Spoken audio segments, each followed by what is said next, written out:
What's up, everyone? It's Phoenix here, bringing guys another reaction. This time it's Learning How to Drive from TimTom.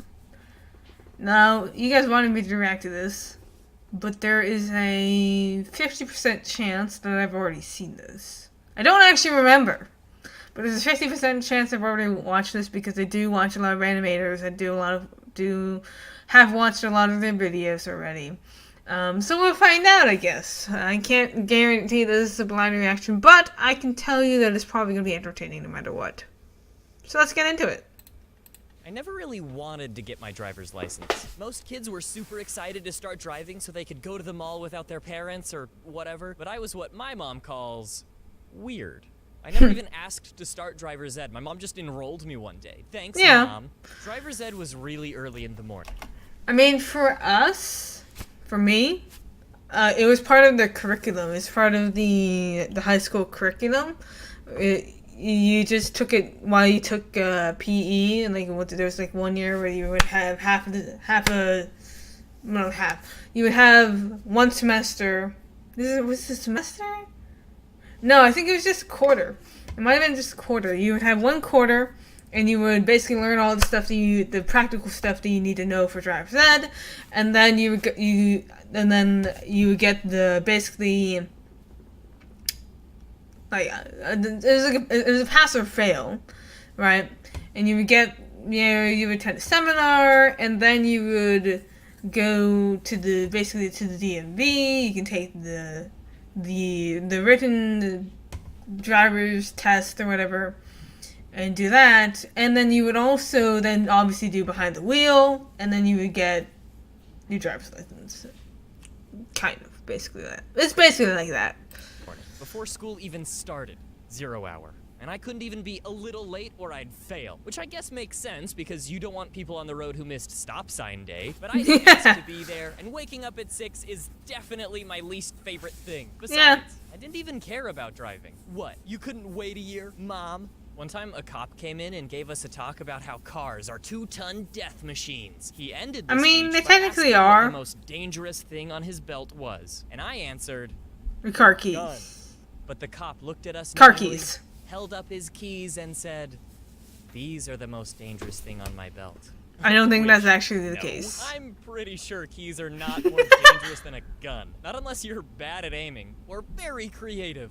Class basically consisted of just learning traffic laws, which seemed okay until my first driving practice when I got in the car and realized they never actually told me how to, Drive. I knew.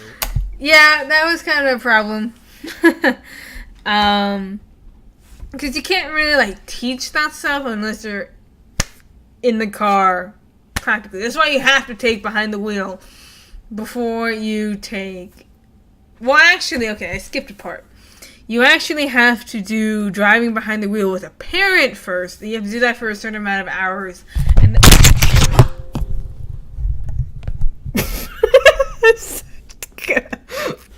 I'm sorry.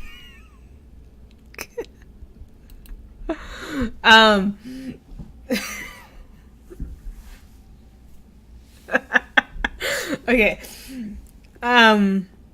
You had to do behind the wheel with the parent first. You would drive around, learn how to drive basically, and then you would do the actual driving behind the wheel. Now the way that driving behind the wheel worked was that it was about I think it was 6 days of just driving with the instructor, and the last day was the test.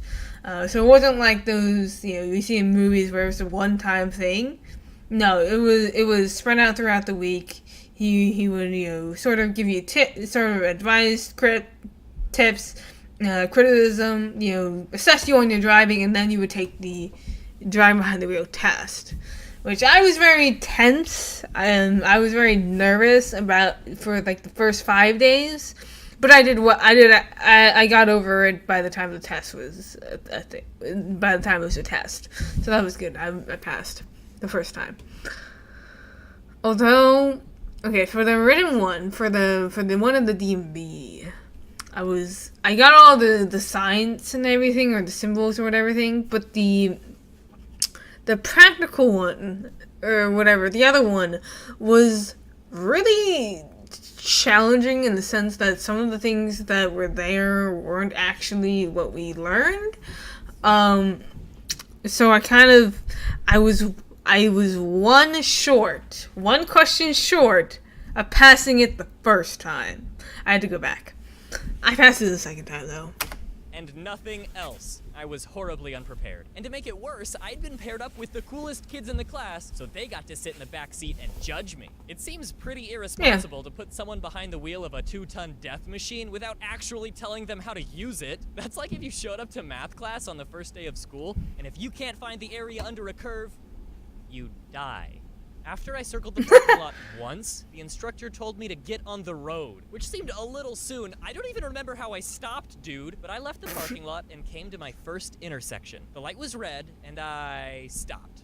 So far, so good. When the light turned green, I started moving again. A little slowly, but whatever. I was driving. A little ways down the road, I hit my second intersection, but stopped flawlessly. This was only my first time, and I was nailing it. The instructor leaned over, and I'll never forget what he said. He said, usually, you go at green lights. Now, you're not gonna believe this, but he was right. At the time, I thought my driving instructor was so cool. When we'd meet for driving practice, he'd be like, do you guys want to drive to Burger King? And all of us would get real excited, like, yeah, you can do that? And when we were driving, he'd be like, hey, let's stop at that gas station. We don't need gas, I just want a Red Bull. I actually can't remember a time I saw him without an energy drink. He was always very awake. A little while after I passed the class, it was finally time for me to take the test for my driver's license, which I still didn't care about, but... Yeah, those are... The simplest thing is easy. You take 2 tests, at least for me in Virginia. You take 2 tests. One's like a 10-question, like, simple test is very easy. The second one is more like kind of practical stuff, like scenarios, something like that. And that's the one, it's like 30 questions, and there's a bunch of questions, and you have to get a certain amount correct in order to pass. Again, I was 1 short from passing the first time. Someone made me schedule it. And okay, I think every state is different, but the way Idaho does road tests is real shady. The DMV gives you a list of phone numbers to pick from, and you just call some dude who tells you where to meet him. On the day of the appointment, my mom and I sat in a Winco parking lot until someone knocked on the window like some kind of driver's license drug dealer. Yeah, that's not actually what we do. We actually don't technically go through the DMV. We go through like a company. Basically, we go through a company that does the whole driving behind the wheel. The DMV itself doesn't do the testing. We just do the DMV for us is the test that we do. Like I said, there's the 2 tests that you have to take in order to pass.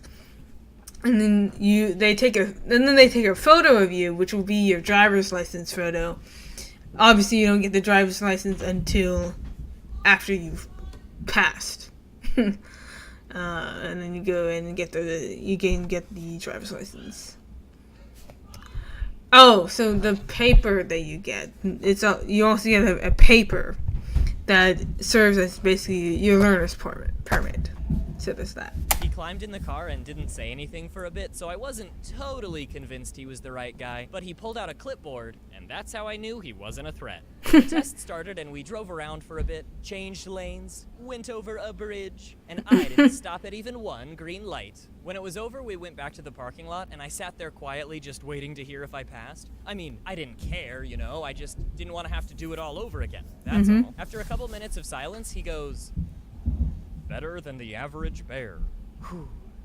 Wait, bears can't drive. When my sister got her license, she spent months saving up and looking through classified ads trying to find a car, but that seemed like a lot of work, so I just didn't. My neighbor had a car that he was selling, and he gave me a really good deal. I didn't have to work at all. Ha! Take that, Whitney. I actually have a lot of stories about my first car, so I think it deserves its own video. Yep, I'm doing it. Part 2, everybody. Alright. That's entertaining. I definitely like TimTom's style. It's a little bit different from what James and Jaden does, because he actually does sort of basically animate, well, most of the scenarios. He also does the sort of white background His style is actually very similar to the Odd Ones Out in a way, but not too similar. I think he definitely has his own style. He has his own way of telling his stories, and it's very entertaining. Honestly, all of the animators are very entertaining to me, in my opinion. But let me know what you guys think down in the comments below. Yes, I actually do remember I have seen this video before. But we're just going to pretend this was a blind reaction, because it pretty much was. Leave a like on this video if you guys enjoyed it. Don't forget to subscribe for more content. All my social media is down in the description. So make sure you follow me on Twitch, follow my Twitter, do all those fun things. And let's your flames, but I'm right. You guys are amazing. Peace out, have a good day. I'll catch you guys next time on Flame TV. Thanks for watching, guys. It's been a blast.